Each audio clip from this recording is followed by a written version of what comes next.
Welcome to No Longer Conformed, my online preaching and teaching ministry. We're studying the book of 1 Corinthians, Serve in Unity.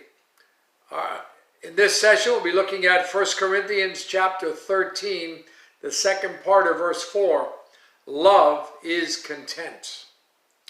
Let's read that larger passage there, beginning with verse 4 of 1 Corinthians 13.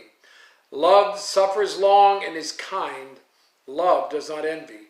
Love does not parade itself, is not puffed up, does not behave rudely, does not seek its own, is not provoked, thinks no evil, does not rejoice in iniquity, but rejoices in the truth, bears all things, believes all things, hopes all things, endures all things. In these verses, Paul defines the dimensions of love. Each characteristic of love is like a folder in a file. Today's folder, the second part of verse 4, has a label that reads, "Love does not envy." If we were to state that phrase positively, it would read something like, "Love is content with the object of its affection." Open the folder and try to get a better understanding of this phrase. What do we need to know about envy? Well, first of all, envy has a dark side and a lot of history. Satan's plan to rule heaven. Isaiah chapter 14, verse 12, down to verse 15. How you are fallen from heaven, O Lucifer, son of the morning. How you are cut down to the ground, you who weaken the nations. For you have said in your heart, I will ascend into heaven. I will exalt my throne above the stars of God. I will sit on the mount of the congregation on the farthest sides of the north. I will ascend above the heights of the clouds. I will be like the Most High. And yet you shall be brought down to Sheol, to the lowest depths of the pit. Satan was so full of pride that he began to envy the very throne of heaven. That means he wanted what belongs to God, ultimate authority and worship. God answered Satan's pride by casting him out of heaven in shame and humiliation. And then, in this dark side of this history, Satan's seduction of Eve in Genesis chapter 3, verse 4 down to verse 6. And then the serpent said to the woman, you will not surely die, for God knows that in the day that you eat of it, your eyes will be opened, and you will be like God, knowing good and evil. So when the woman saw that the tree was good for food, that it was pleasant to the eyes, and a tree desirable to make one wise, she took of its fruit and ate. She also gave to her husband with her, and he ate.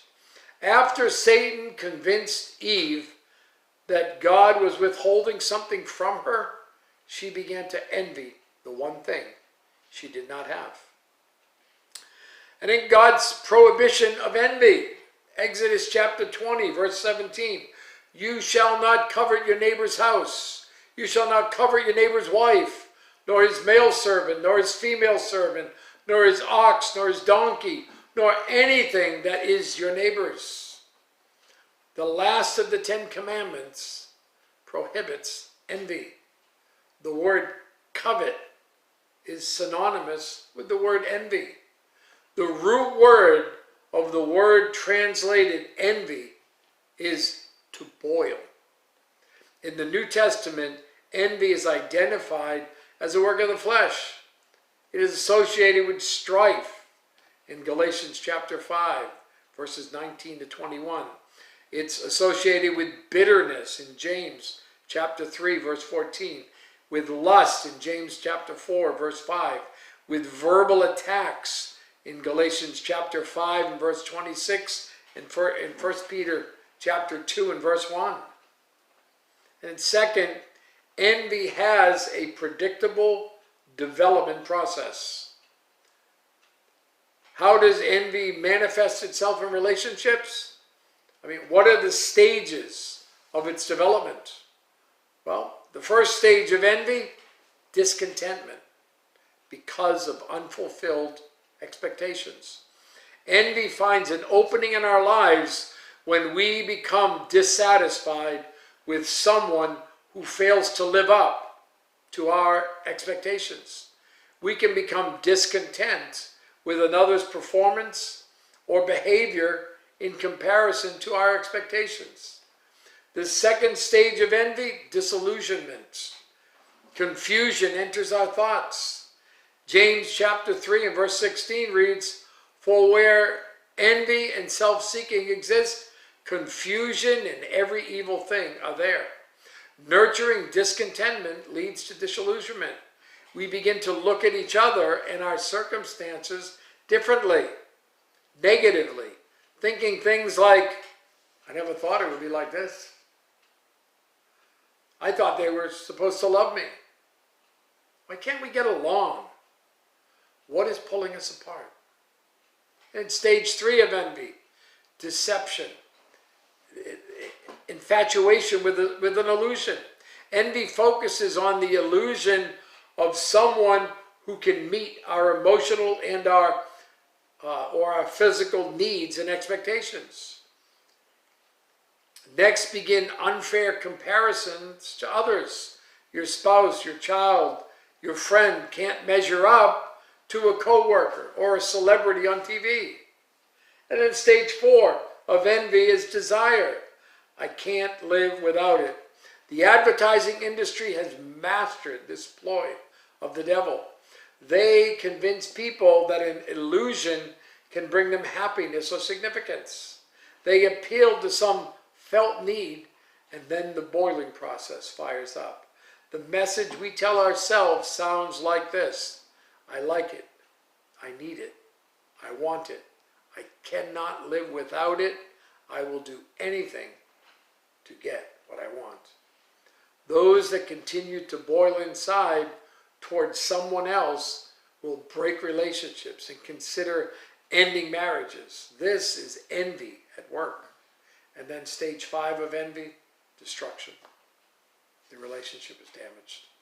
The damage is not irreparable at this point, but is serious. The truth is, we can guard against destruction by recognizing envy in its inception. So, how do we overcome envy? We can resist the temptation toward envy by honest confession. The fact that this sin made God's top 10 indicates that it is a serious issue regarding relationships. We may think a little envy is healthy, but God says it's dangerous. We can resist temptation toward envy by self-control over our thoughts. You cannot always control temptation. You can always control your mind. The Bible tells us to bring every thought captive to Jesus Christ. 2 Corinthians chapter 10, verse 5. We can resist temptation toward envy by consideration of others.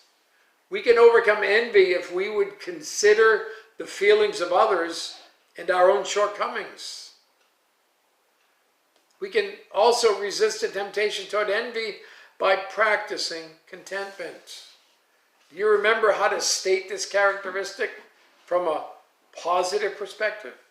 Love is content with the object of its affection.